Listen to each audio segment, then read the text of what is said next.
இந்த மசாலா வந்து chicken gravy வைக்கிறதுக்காக ரெடி பண்ணியிருக்கோம்.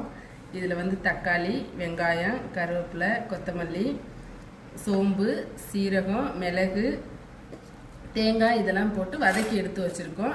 இனிமேட்டு வந்து சிக்கன் கிரேவி வைக்கிறது எப்படின்னு ப்ரிப்பேர் பண்ண போகிறோம். சிக்கன் கிரேவி பண்ணுறதுக்கு முதல்ல நல்லெண்ணெய் ஊற்றுறோம்ப்பா.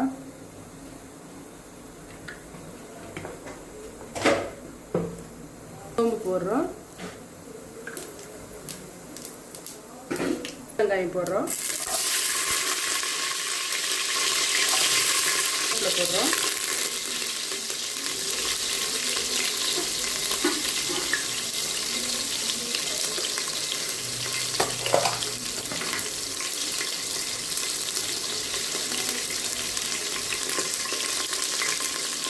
இஞ்சி பூண்டு பேஸ்ட் போடுறோம், சிக்கன் போடுறோம்,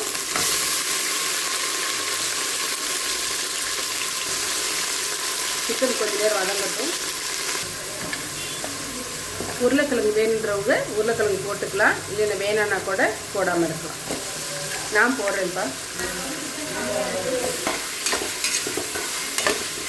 ரெடி பண்ணி வச்சுருந்த மசாலாவை இப்போ போடுறோம்.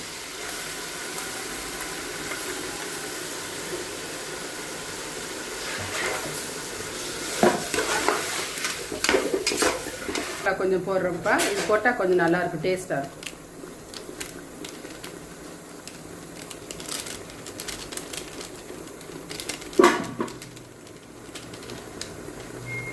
வீட்டு மிளகாத்தூள் போடுறோம், வீட்டில் எல்லாம் கலந்து அரைச்சி வச்சது.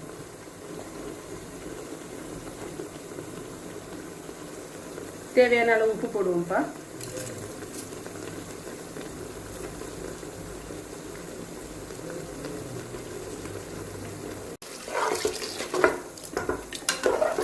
உங்களுக்கு எந்த அளவுக்கு கிரேவியாக வேணுமோ அந்த அளவுக்கு ஊற்றிக்கணும்ப்பா.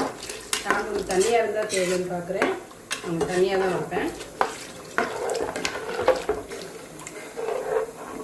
தேவையான அளவு தண்ணி ஊற்றிக்கோங்க. உங்களுக்கு எந்த அளவுக்கு கிரேவியாக இருக்கணுமோ அந்த அளவுக்கு ஊற்றிக்கோங்க. நான் கொஞ்சம் தண்ணியாக தான் வைப்பேன், அதனால் தண்ணி கொஞ்சம் அதிகமாக தான் வச்சுருக்கிறேன். உங்களுக்கு தேவையான அளவு காரமும் நீங்கள் போனீங்கன்னா எக்ஸ்ட்ரா போடுறதுனாலும் போட்டுக்கலாம். இப்படியே விட்டு வேக வைக்கிறதுனாலும் வைக்கலாம், 2 விசில் வச்சு வேக வைக்கிறதுனாலும் வைக்கலாம். நான் இப்போ 2 விசில் வைக்க போகிறேன். நீங்கள் வேணும்னா வச்சுக்கலாம், இல்லைன்னா மூடி வச்சு வேக.